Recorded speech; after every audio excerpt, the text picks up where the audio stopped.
मुक्तिशोध यात्रा.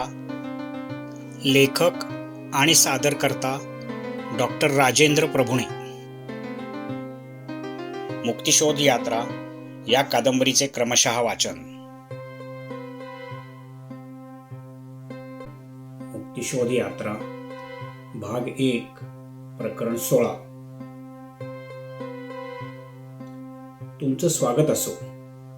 कायमचेच आमच्यात येणार असाल तर शतवार स्वागत. बेकारांच्या वस्तीत शिरल्यावर भेटलेला तो पहिलाच माणूस म्हणाला आणि त्याच्या अंगावर शहारा आला. त्याने त्या माणसाकडे पाहिले. भरपूर केस व दाढी वाढलेला, मळक्या फाटक्या कपड्यातला, अगदी कृश पण स्वच्छ निर्मळ हसऱ्या चमकत्या डोळ्यांचा तो माणूस होता. खूप भुकेल्या माणसाच्या डोळ्यात एक विचित्र चमक दिसते.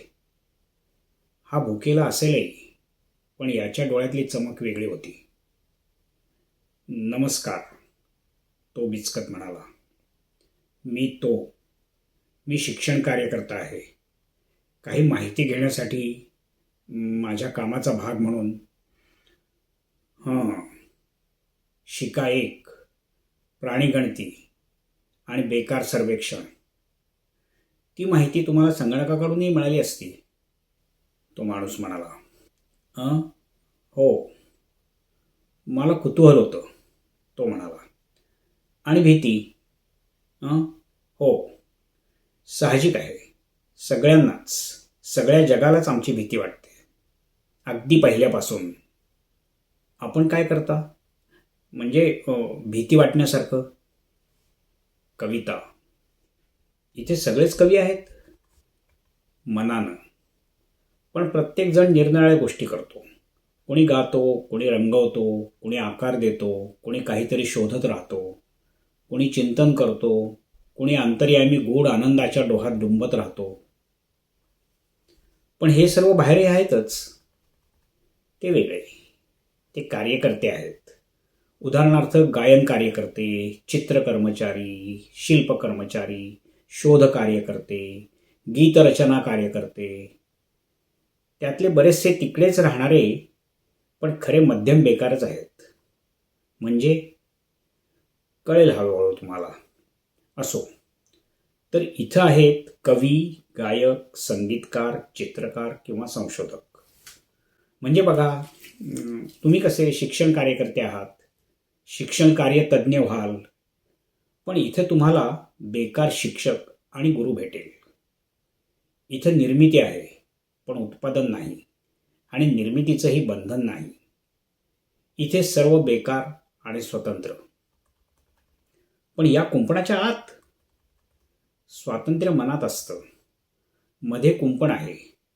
आत आणि बाहेर हा दृष्टिकोनातला फरक आहे. आमच्या दृष्टीनं तुम्ही कुंपणाच्या आत आहात. मध्ये दार किंवा रखवालदार नसताना तुम्ही इकडे आमच्याकडे बाहेर मोकळ्यात काय येत नाही? का तुम्हाला आत राहायची सवय झाली आहे? का तुम्हाला आत राहायची सवय झाली आहे? का कुंपणाच्या आत तुम्हाला सुरक्षित वाटतं? का आयत्या सुखाला तुम्ही चटावला आहात आणि म्हणून बाहेर पडण्याची इच्छाच उरत नाही? भीती वाटते, तो म्हणाला. इकडे यायची आणि इकडे आल्यावर आपण तिकडे जाऊच शकणार नाही याची, किंवा तिकडे जायची इच्छा उरणार नाही याची. मला तिकडे जायला हवं. तिकडे आईवडील आहेत, माझ्यावर अवलंबून, जबाबदाऱ्या, मित्रमैत्रिणी. त्यांना घेऊन नाही येऊ शकणार? नाही, मला वाटतं ते तुम्हालाही माहिती आहे, तो म्हणाला. हे कुंपण नसतं तरी काय, बहुतेकांना यावंसच वाटत नाही, आणि त्यांच्यावर मी सक्ती करू शकणार नाही. नाहीतरी सक्ती केली तरी ते स्वातंत्र्यावर आक्रमणच. स्वातंत्र्याचीच सक्ती कशी करणार? त्यापेक्षा स्वेच्छेचं पारतंत्र्य बरं. क्वचित काही जणांनाच आपणहून इकडे यावंसं वाटेल, आणि त्यातही एखाद्यालाच शरीरानं आणि मनानं पूर्ण नागडं होऊन यायचं धाडस होईल. तुम्ही आपणहून आलात का चुकून आलात? का तुम्हाला सक्तीनं बेकार ठरून इथं पाठवलं? कवी गप्पा बसला. दोघे न बोलता आपापल्या विचारात बरोबर चालत राहिले. तुम्हाला भूक लागली आहे. थोड्या वेळानं तो म्हणाला. किती दिवस उपाशी आहात? 4. कवी म्हणाला. 4 दिवसांपूर्वी तुमच्या भागात एका खिडकीतून फेकलेले बुरा आलेले 2 तुकडे मी खाल्ले होते. मी तुम्हाला खायला दिलं तर माझं ऐकाल? काय? तुम्ही नाही असं म्हणायला हवं होतं. तुम्ही उत्सुकता दाखवलीत. मला आता तुमची नाही, माझी स्वतःचीच भीती वाटते.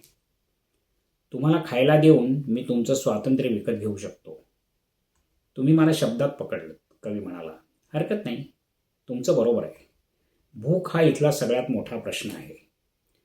तुम्हाला माहिती आहे, तारेचं कुंपण नव्हे तर त्याच्यामधली मोकळी जागा तुम्हाला बंदिस्त करते. ते भुकेचं तोंड आहे. ते तुमच्या स्वातंत्र्याचा केव्हाही घास घेऊ शकतं. मला तुमच्या कविता ऐकायला आवडतील, तो म्हणाला. भूक भूक भुकेला विखार, मी भिकार मी भिकार. भडकत्या भुकेत डोळ्यातून तूप टिपीत टिपीत. भडव्याला भाकर भरताचा गोळा, भरतीला भरतं भरताचं.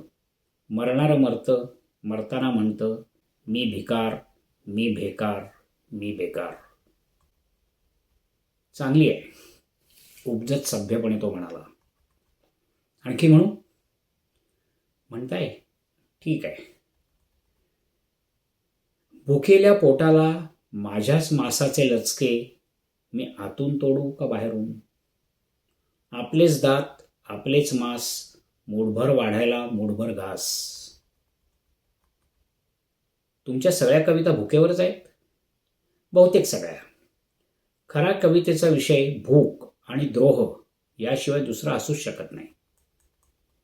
मला आपलं उगीचच वाटलं की त्या स्वातंत्र्याच्या आणि मुक्तीच्या असतील. पण अर्थात मी यात अगदीच अडाणी आहे. अर्थातच. ते वस्तीत पोचले तेव्हा बरीच माणसे त्यांच्या भोवती गोळा झाली. ती दिसायला वागायला वेगळी नव्हती. फक्त जास्त गबाळी ढिली अस्ताव्यस्त होती. तरतरीत दिसण्याने आणि टापटिपीत राहण्याने त्यांना काही साधायचं नव्हते म्हणून असेल. त्यांच्याही डोळ्यात तीच चमक होती. पण ती भुकेल्या माणसाच्या डोळ्यातील चमक नव्हती. कदाचित तेही भुकेले असतील, पण उपासाने खंगलेले वाटत नव्हते. कवीने सगळ्यांची ओळख करून दिली. हे गायक आहेत. हे प्रसिद्ध गायन कार्यतज्ञ पम यांना उसना आवाज देतात. त्यांची सर्व गाजलेली गाणी यांनीच गायलेली आहेत. शिवाय दुसरे प्रसिद्ध लोकप्रिय गायन नृत्यकर्ता रे यांचीही काही गाणी यांनीच आवाज बदलून म्हटली आहेत. आणि हे नर्तक रे यांच्या नृत्यकार्याला यांनी पाय दिले आहेत. मग प्रसिद्ध गीतलेखन कार्यकर्ता यांची ती सुप्रसिद्ध गाणीही तुमचीच असतील. त्याने प्रयत्नपूर्वक आवाजात खवचटपणा येऊ न देता कवीला विचारले. अर्थातच. आता तुम्हाला कळेल की मी इतरही सर्व विषयांवर लिहिले आहे. पण ती साधी गाणी. माझ्या खऱ्या कविता म्हणजे भुकेवरच्याच, कवी म्हणाला. सर्व खरी गुणवत्ता इथे आहे. हातांची अस्वस्थ हालचाल करत तीव्र चमकत्या डोळ्यांनी एक जण म्हणाला. आणि तिथल्या लोकांच्या डोळ्यातल्या चमकेचा अर्थ त्याला एकदम कळला. त्यात भूक होती, पण ती हुलकावणी दिलेल्या यशाची. आणि शिवाय तथाकथित यशाची पर्वा नसल्याचा बेदरकार आनंदही त्यात होता. हे कोण? त्याने विचारले. चौकाचौकात आणि काही मोठ्या इमारतींवर ठी यांची शिल्पे आहेत. त्यांची संकल्पना यांची आहे, कवी म्हणाला. मग आणखी एका गबाळ्या व कृष्य व्यक्तीकडे बोट दाखवून तो म्हणाला. आणि थोर शास्त्र कार्यकर्ता यांच्या नावावर असलेले सर्व संशोधन आणि संख्या कार्यकर्ता यांचे गणितातले संशोधन यांचे आहे. सर्व खरी गुणवत्ता इथे आहे. पण तुम्हाला बेकार म्हणून जाहीर करून बहिष्कृत केलं आहे. का? कारण तुम्हाला आमची भीती वाटते, तुमच्यातल्या काहींना. आणि लक्षात घ्या, आमच्यातले बरेचसे आपण होऊनही आलेले आहेत. त्यांना भेटायचंय? हां, खरंच? चला. ते इथे नाहीत. तो आणि सगळा घोळका बरोबर निघाले. वस्तीच्या अगदी शेवटी मध्ये बरेच अंतर सोडून एक मोठे पडके घर होते. कवीने दार उघडले. आत बघताच त्याला जबर धक्का बसला. भीती आणि करुणा यामुळे त्याच्या अंगावर शहाऱ्यांवर शहाऱ्यांच्या लाटा उठल्या आणि डोळे भरून येऊन त्याने मान फिरवली. तो धक्क्यातून सावरेपर्यंत ते पुन्हा बेकारांच्या मुख्य वस्तीत आले होते. त्यांची अशी अवस्था का झाली त्याने विचारले. आमच्या इतकीही तडजोड करणं त्याने नाकारलं. निर्मिती आणि स्वातंत्र्य या दोन कल्पना तापल्या सळीने मेंदूवर चरचरून डाग द्यावेत तशा त्यांच्या मेंदूवर कोरल्या गेल्या आहेत. त्यामुळे त्यांचा मेंदू कायमचा न सुधारता येण्यासारखा बेकार झाला आहे. तुम्ही त्यांना दूर सारलत, तुमच्यातले बेकार म्हणून? नाही, ते आपणहून सगळ्याचा त्याग करून आलेले आहेत. ही अवस्था त्यांनी स्वेच्छेने स्वतःवर ओढवून घेतली आहे. पण तुम्ही त्यांच्या पोषणाची किमान जबाबदारी घेऊ शकला असतात, तो म्हणाला. तुम्ही घेतलीत का? सर्व जगाच्या वर्षानुवर्षांच्या अपराधांचे ओझे आपल्या एकट्याच्या डोक्यावर अचानक आणि एकदम येऊन पडल्यासारखे त्याला वाटले आणि तो खचून गेला. यातून सुटकाच नव्हती. आम्ही अपराधी आहोतच, कवी म्हणाला, आणि सर्वांनी एकजुटीनं केला म्हणून अपराध हा न्याय होऊ शकत नाही. असो, स्वातंत्र्य अबाधित ठेवून सन्मानाने मिळालेला एक घास त्यांना हवा होता. तो त्यांना कोणी देऊ शकत नाही. इथं आम्ही रोज रात्री गाणं गातो. तुम्हाला ऐकायचंय? स्वातंत्र्याचं गाणं? ते भरल्या पोटीच गाता येतं. आम्ही भुकेचं गाणं गातो. ऐकायचंय? केव्हाही उशिरा रात्री या. भारल्यासारखा आणि खेचल्यासारखा रात्री तो पुन्हा तिथे गेला. मुद्दाम दिवसभर उपास करून. फिक्कट चांदण्यात सगळे आणखीनच गूढ आणि उदास वाटत होते. वस्तीमधल्या मोकळ्या जागेत एक एक जण जमत होते. त्यांच्या मंद, हलत्या, अस्पष्ट आकृती आणि हलकी कुजबूज. येणारे काही जण मध्यभागी ठेवलेल्या मोठ्या भांड्यात काहीतरी ठेवून येत होते. कवी त्याच्याजवळ येऊन बसला. मला वाटलं नाही तुम्ही याल म्हणून. ते मध्ये काय ठेवतायत? त्याने विचारले. ज्यांना आज काही खाण्यासारखं मिळालं ते त्यात एकत्र करतात. ते सगळ्यांना गाण्यानंतर वाटलं जातं. या गाण्याचं काव्य तुमचंच का? नाही, अनादी कालापासून लोक गात असलेलं ते सर्वात जुनं गाणं आहे. माझी कसली भूक भूक भोंकणारी भोक्कड बडबड गीतं. शांतता. कुठून तरी हलकेचा आवाज आला आणि सर्वत्र शांतता पसरली. आता गाऊया. मगापेक्षाही हळू आवाज आला.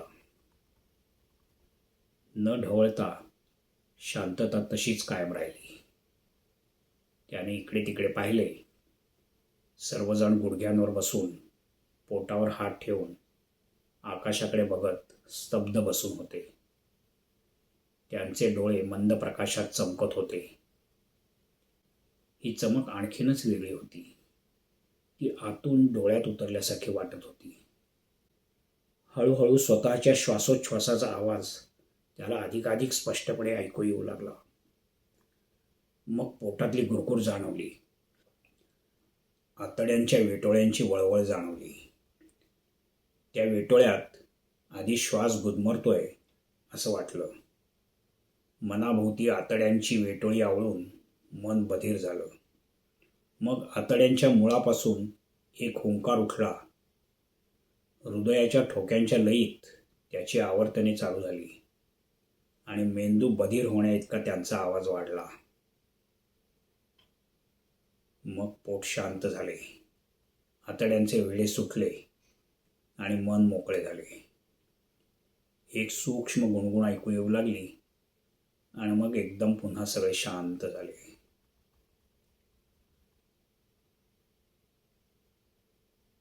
त्याने हळूहळू डोळे उघडले. हेच भुकेचं गाणं होतं तर.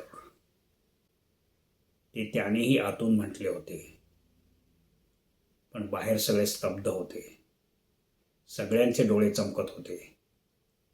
अरे, हे तर स्वातंत्र्याचे गाणेच होते.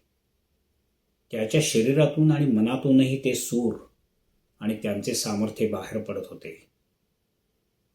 स्वातंत्र्याचे आणि भुकेचे गाणे एकच होते. ते सगळ्यात जुने पण शब्द नसलेले गाणे. त्याचे डोळेही आकाशाकडे लागले. कदाचित तेही चमकत असतील. अगदी सूक्ष्मपणे सरकणाऱ्या ताऱ्यांच्या, चंद्राच्या आणि काळाच्या गतीची त्याला स्पष्ट जाणीव झाली. आणि मग तो भानावर आला. मधल्या पात्रात त्या दिवशी जमा झालेल्या अन्नाचा एकच घास त्याच्या वाट्याला आला. काळ्या आकाशातल्या एका चमकत्या ताऱ्यासारखा तो त्याला वाटला.